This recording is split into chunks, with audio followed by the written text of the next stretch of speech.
Johnson here, and welcome to MJ Guitar TV. What I'm going to be doing this morning is fretting a couple of necks here. Here's a Mirage neck, and I've got one without binding, and then I have another one here with binding. And so I'm going to show you how I fret these here. And I'm going to start off with the one that's not bound, fingerboard. It's pretty straightforward here, nothing new here. But I want to show you some of the tools that I use here.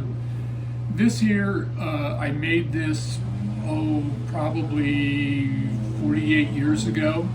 And this piece of wood here is one of the old Alembic neck blanks. So when I worked there at Alembic, we'd do these big, glue up these blanks, you know, and then there were always these little cut-off pieces of it, and they were just scrap, and so they'd get burned or whatever, thrown away.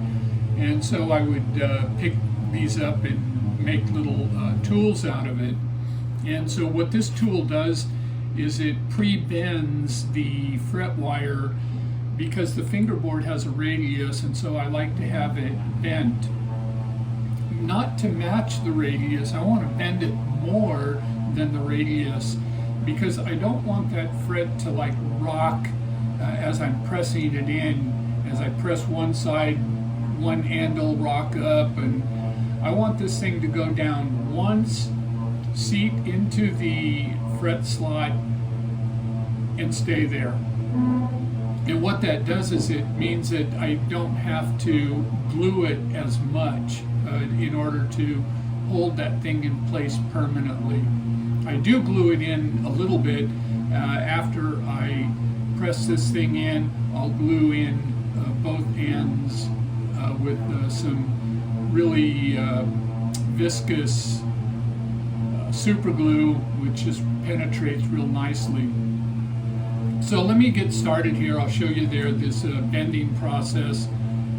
There's a little groove there in the top where the tang of the fret is going to fit in there. And so as it fits in there, my thumb will hold the fret wire here, and then the other thumb just rolls it across. And so you can see there how it's bent it. And then you just move it up a little bit, and you just keep working it, and it bends it. Now, you can buy tools that'll do that. They're really expensive to do that, but you can make a tool to do it yourself here. Okay, so I've got it bent, and I want you to notice there how it's bent quite a bit more than the radius of the fingerboard.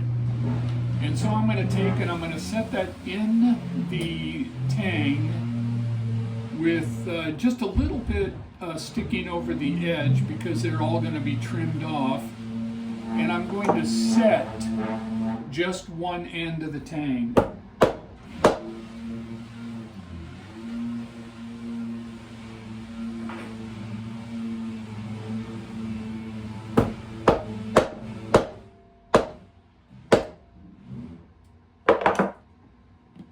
Okay, I was trying to do that without my glasses on, and I knew that was going to be a problem here because I couldn't really see where the fret slot was. So with my glasses on, I could see it, got it set, and so it's set there. And now what I'm going to do is I'm going to press it in. Now this press here that I have is just a little arbor press, and I've made these blocks in here that have the same radius as the fingerboard, and so I'm going to just press that fret down.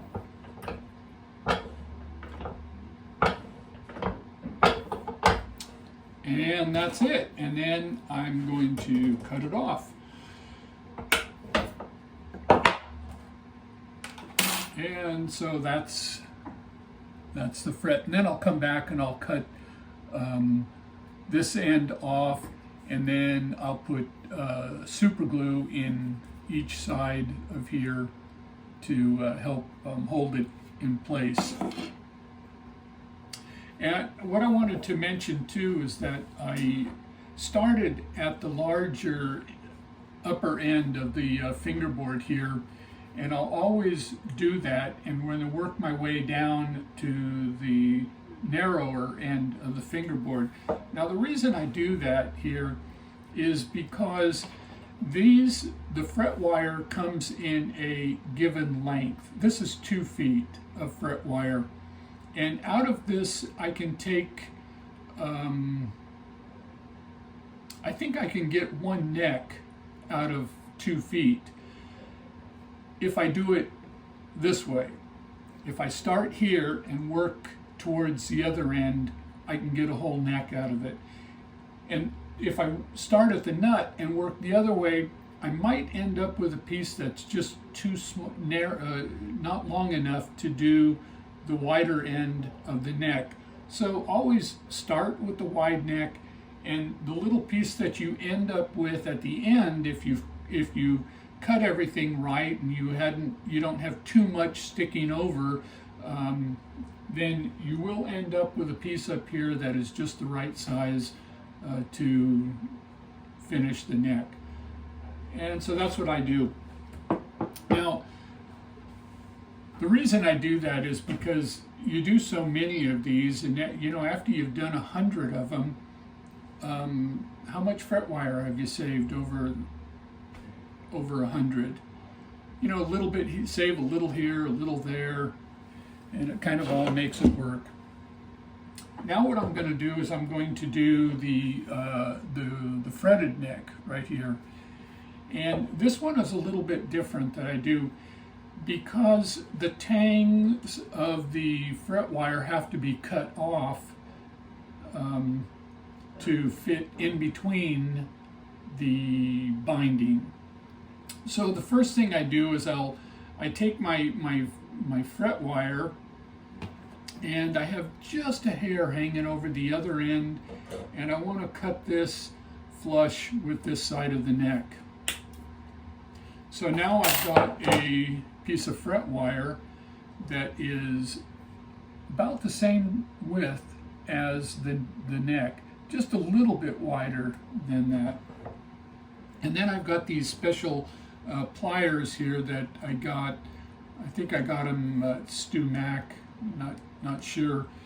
But you can put the fret in there, and it'll just cut the tang off. I don't know here if we can see that. No tang here. This side, it's got the tang on it. And so you want to cut that off on both ends. So now you've got a fret there with the tang cut off on both sides there. Hope you can see that. And then it's the same process. You just put it in the fret slot, set one end or one side. Oh, come on. Don't tell me I might have to put my glasses on again. Don't make me do that.